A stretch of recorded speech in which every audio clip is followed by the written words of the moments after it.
Chers amis, d'accord, très très rapidement, en un mot comme en 10, je serai bref. Bonjour. Non, très rapidement. Comme Pépin. Bon, il n'y a pas de nom précisément. Non, je voulais juste, lorsque c'est dans 20 minutes les dates. Donc, lorsque on évoque un petit peu, on est en pleine actualité avec ce qui s'est passé à Jérusalem ces derniers jours.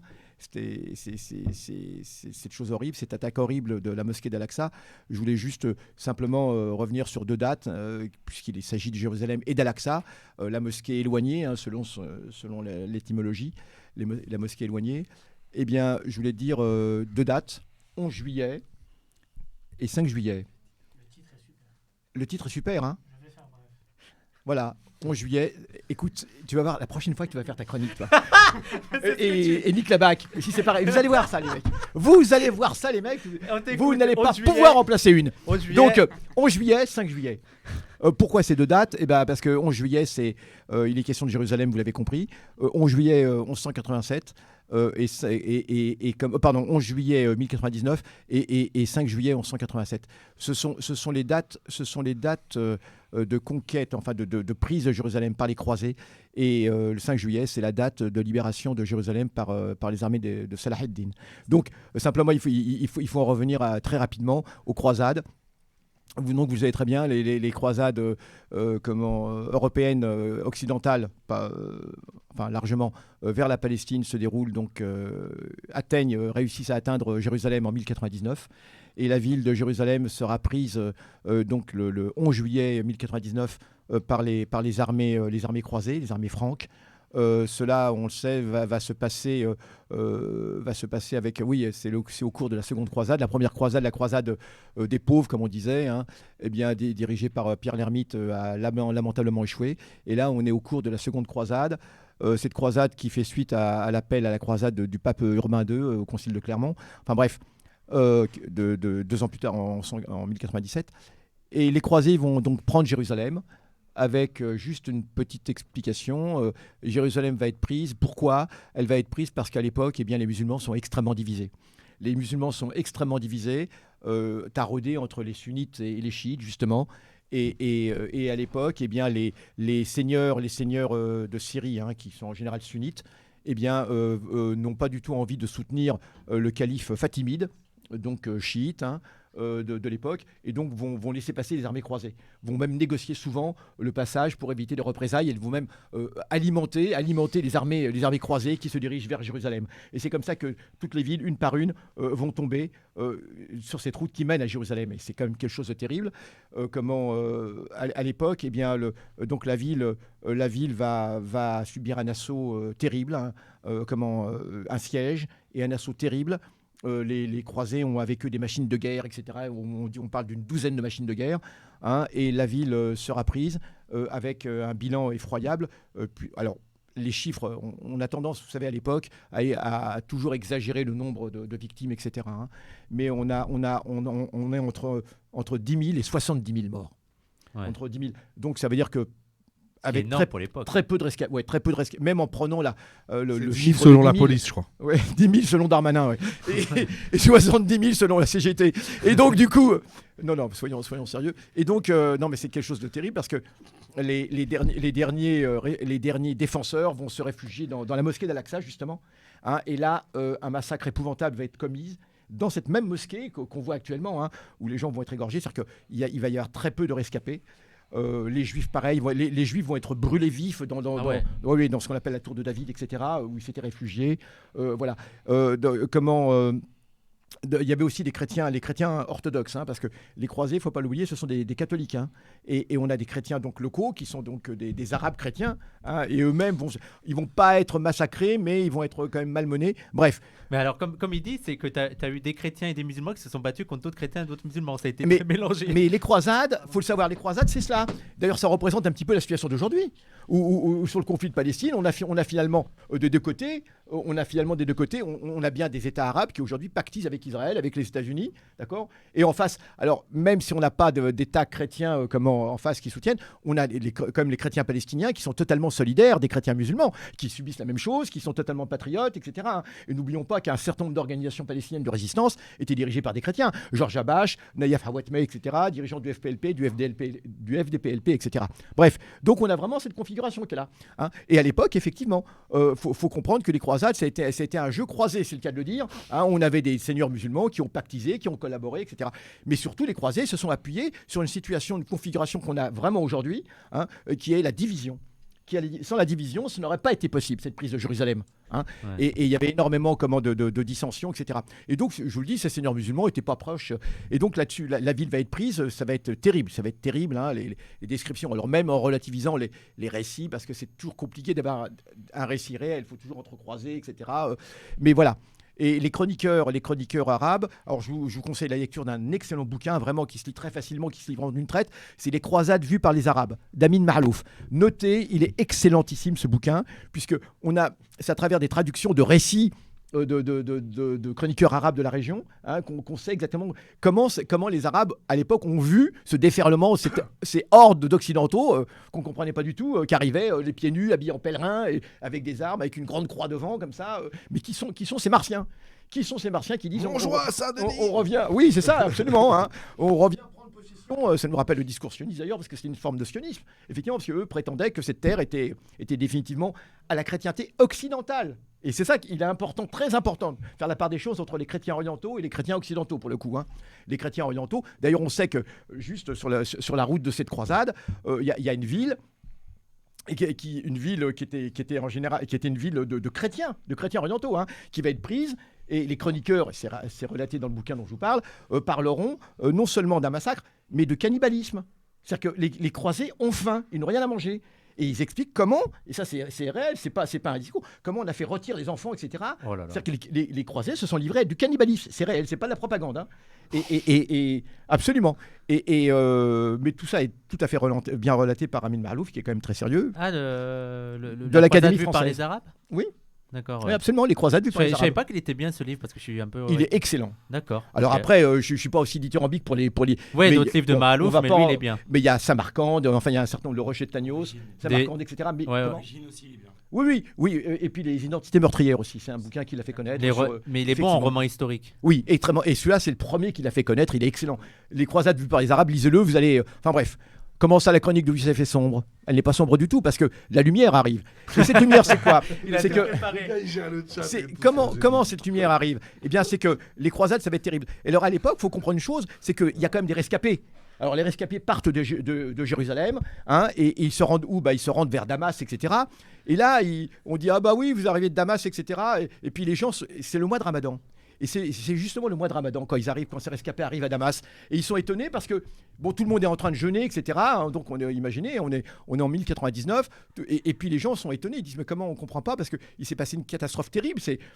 La ville a été prise, Al-Aqsa a été prise. Et là, vous êtes tranquillement en train de jeûner. Et ils ne comprennent pas. Alors qu'est-ce qu'ils font ? Eh bien, ils vont prendre de la nourriture. Ils vont se mettre ostensiblement à manger devant tout le monde. On est en plein Ramadan. Donc aussitôt, tout le monde leur tombe dessus en disant ah, mais c'est terrible, vous mangez en plein Ramadan. Ils disent qu'est-ce qu'il y a de plus terrible ? Nous, en train de manger pendant le Ramadan, ou vous qui ignorez Jérusalem et ce qui est arrivé à Jérusalem et le terrible massacre qui est arrivé. C'était une façon qu'ils avaient de voilà. C'est terrible cette histoire. Et voilà, ils essayaient de. Et malheureusement, alors les dissensions vont continuer alors ça va durer pendant à peu près 80 années. Hein. Bon. Et donc du coup, jusqu'au moment où effectivement, un sultan va arriver qui s'appelle Saladin. Alors, petite dédicace à notre ami Azadi, qui n'est pas là, je ne sais pas. Si, il est là. Il vient d'arriver. Saladin, Salaheddin Ayyoubi, est un Kurde de Tikrit, hein, au nord de Mossoul. Le Kurde. Oui, absolument. il est de la région de Mossoul, en Irak. Il est là. Azadi, petit clin d'œil, dédicace. Donc, petit Kurde. C'est vrai, il allait dire ça. Petit Kurde. Chronique 1, mes chers amis, je vais être bref. Mais justement. C'est cette brièveté dans. Oh. Non, mais il est à moins de 10 minutes là. Non, encore. mais Il te reste 6 attendez, minutes mais 30. c'est incroyable ça. Mais dites-leur quelque chose. Vous. Bon, alors donc, oui, originaire de la même ville que Saddam Hussein, justement. Et Saddam Hussein jouait là-dessus sur le fait qu'il était tikrit aussi.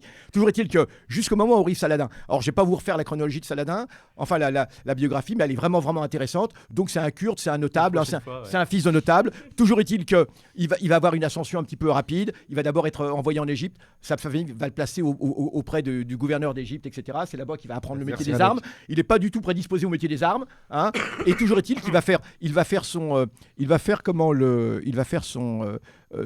éducation militaire, et c'est là où il va se mettre en tête, Saladin, de reconquérir Jérusalem sur les croisés. Hein. Et pendant 10 ans, sur ses propres fonds, il va financer l'appel au djihad. Alors c'est pas dans n'importe quelle condition, le concept de djihad, etc. Et pendant 10 ans, il va effectivement payer des gens. T'imagines, t'as Youssef en prof, en juin, t'as fait que 12% du mais programme. oui, c'est un peu le problème. Mais oui, mais tous les profs d'histoire sont comme ça. Alors arrêtez de raconter n'importe quoi. Hein. Tous les profs d'histoire ont du mal à boucler, vous le savez très bien. Alors arrêtez, ça c'est la propagande de Darmanin. Et non, mais très sioniste. Et, très sérieusement, chers amis, très sérieusement. Et nous sommes aux alentours donc du mois de juillet 1187, et Saladin pendant 10 ans, et ça qui est important, il a fait tout un travail de conscientisation. Je le dis en référence avec ce qui se passe aujourd'hui, c'est qu'on n'a jamais rien sans rien, d'accord ? C'est-à-dire que c'est tout un travail qu'il faisait. Il payait des étudiants en théologie pour qu'ils aillent dans les marchés et faire l'apologie de Jérusalem, la nécessité de reconquérir de Jérusalem, de s'unir et sur ses propres fonds, parce que beaucoup de seigneurs musulmans s'accommodaient tout à fait de la situation, négociaient avec les croisés, etc. C'est vraiment important. Et donc du coup, ça va payer. Et au bout de 10 ans, il va constituer une armée qui en grande partie est constituée d'étudiants en théologie. D'ailleurs, c'est assez intéressant, l'armature de son armée. Et il va se mettre sur la route de Jérusalem. Il va reconquérir ville après ville. Et le grand choc, le choc principal, va se passer donc en 187, le 5 juillet. Hein. Le 5 juillet, que se passe-t-il ? Eh bien, il va rencontrer l'armée des croisés, qui est une armée très importante. Il faut comprendre que les croisés, leur force de frappe, ce sont les ordres des Templiers, entre autres, et des Hospitaliers. Ce sont des moines soldats qui sont totalement entraînés à la guerre, qui sont l'équivalent de divisions blindées, on dirait aujourd'hui, hein, complètement entraînés à la guerre. Ce sont des spécialistes, des professionnels, surtout les Templiers, hein, et on ne résiste pas tellement. Et si un jour, grâce à Dieu, vous pouvez aller en Syrie, vous visiterez le Krach des Chevaliers, qui était un des châteaux principaux où il y avait donc ces Templiers. C'était énorme. Je veux dire, simplement une charge de 100 chevaliers comme ça, extrêmement lourd. Mais là, ils étaient des milliers. Et là, eh bien, l'armée de Saladin va rencontrer l'armée de Guy, dirigée par Guy de Lusignan. Et cette armée, eh bien, il va avoir l'intelligence de l'épuiser. C'est-à-dire qu'il va la poursuivre, mais il va la harceler pendant toute une journée. On est au mois de juillet, il fait extrêmement chaud. Il va la harceler, jusqu'à arriver au lac de Tibériade. C'est-à-dire qu'il va l'empêcher à chaque fois de s'approvisionner en eau. Il va l'empêcher à chaque fois, il prend les points d'eau. D'accord. Youssef, il te reste 3 minutes. 3 minutes, ce sera suffisant, cher ami. Si tu ne m'interromps pas, ça sera suffisant. Là, on est à 15 minutes. Alors voilà. Raconte-nous ta vie là. Vas-y. Bon, alors, 3 minutes, il me reste 3 minutes. On arrive au bout, justement. Les porte-glaives, exactement, et les hospitaliers. Et donc, du coup, eh bien, il rencontre, et il va acculer cette armée au bord du lac de Tibériade. Le lac de Tibériade, c'est très important, parce que cette armée a besoin d'aller au lac de Tibériade pour boire, effectivement. Et qu'est-ce qu'il va faire ? Il va installer son armée Saladin entre la colline sur laquelle l'armée des croisés a installé son camp et le lac de Tibériade. C'est-à-dire que si les croisés veulent boire et atteindre le lac, eh bien, ils doivent passer à travers l'armée de Saladin. Et là, ça va être une bataille absolument terrible. L'armée des croisés est très épuisée. Ils sont armés, ils sont lourds, ils ont des cuirasses et tout, mais il fait très chaud. L'armée de Saladin, c'est une armée légère, extrêmement légère, de ce qu'on appelle des chevaux légers, hein, armés de sabres, d'arcs, etc., extrêmement mobiles comme ça. Hein. Et c'est là que la confrontation va avoir lieu. Et c'est là qu'effectivement l'armée franque va être vaincue, va être écrasée. Toute la chevalerie franque de toute la région, parce qu'on avait quand même plusieurs États croisés, va être décimée à cette occasion. Hein, et c'est cette bataille des cornes de Hattin le 5 juillet 1187 qui va ouvrir la route de Jérusalem. Hein. Et Jérusalem sera atteint quelques mois plus tard, et en septembre. En septembre commence le siège de Jérusalem par Saladin. D'accord. Alors Saladin, il était connu aussi pour le fait qu'il était extrêmement magnanime. Ce n'était pas quelqu'un qui cherchait absolument à tuer. Il va pas faire exécuter les chefs croisés. Il va en faire exécuter un. Renaud de Châtillon, qui était particulièrement odieux, qui avait massacré une caravane de pèlerins qui allaient vers la Mecque, etc. Hein, il va l'exécuter de sa propre main. Mais sinon, il arrive à Jérusalem et la ville. Alors, il fait un siège. Il ne veut pas qu'il y ait un massacre à Jérusalem. Donc, il va faire le siège et il va aussitôt entamer des négociations. Et il dit, bah voilà, il propose la vie sauve à tout le monde en échange de la reddition de la ville. Et c'est ce qui va se produire. La ville va se rendre. Aucun massacre. En vérité, il va exécuter 300 des Templiers, parce que les Templiers étaient vraiment... Oui, non mais je suis désolé, mais pour l'époque, c'est vraiment... Non mais c'est vraiment peanuts. Non mais c'est vraiment peanuts. C'est rien. Non, c'était des chevaliers, ils étaient extrêmement idéologiques. Hein. Ça n'a rien à voir, et c'était pour les punir des exactions qu'ils avaient commises contre la ville. Auparavant, c'était un... Mais il va permettre... il va simplement demander une rançon pour chaque habitant. Et les pauvres de la ville, donc les pauvres des croisés qui sont dans la ville, n'ayant pas d'argent et personne ne voulant payer pour eux, il va les libérer. Il va les libérer comme ça. Et c'est cet exemple qui sera repris par la suite, qui va faire que Saladin sera honoré et même respecté par son plus grand ennemi, qui est Richard Cœur de Lion par la suite, parce que ce ne sera pas la fin de l'occupation franque, mais la prise de Jérusalem, c'est le début de la fin des États croisés. Donc voilà ce que je voulais dire. Et on dit que c'était le 27 Rajab, du mois de Rajab, et on dit que ça correspond exactement au jour du voyage nocturne du prophète. Et Saladin s'est arrangé pour que ça tombe, que cette libération de Jérusalem ait lieu le jour anniversaire, hein, parce que c'est l'année lunaire, hein, du voyage nocturne du prophète. Voilà comment Jérusalem a été libérée. C'est tout un enseignement, d'accord. Et ultérieurement, je raconterai une autre histoire. Non mais rassure-toi, j'expliquerai comment effectivement le fils de Saladin donnera il y a un contingent maghrébin qui se battait dans l'armée de Saladin. Il y a des volontaires maghrébins qui étaient venus se battre. Mais non, c'est pas venu. Mais c'est pas venu. Mais attends, mais rassure-toi. Oui, mais fini. Mais je finis en disant mais mon Dieu, mais débarrassez-nous des tyrans.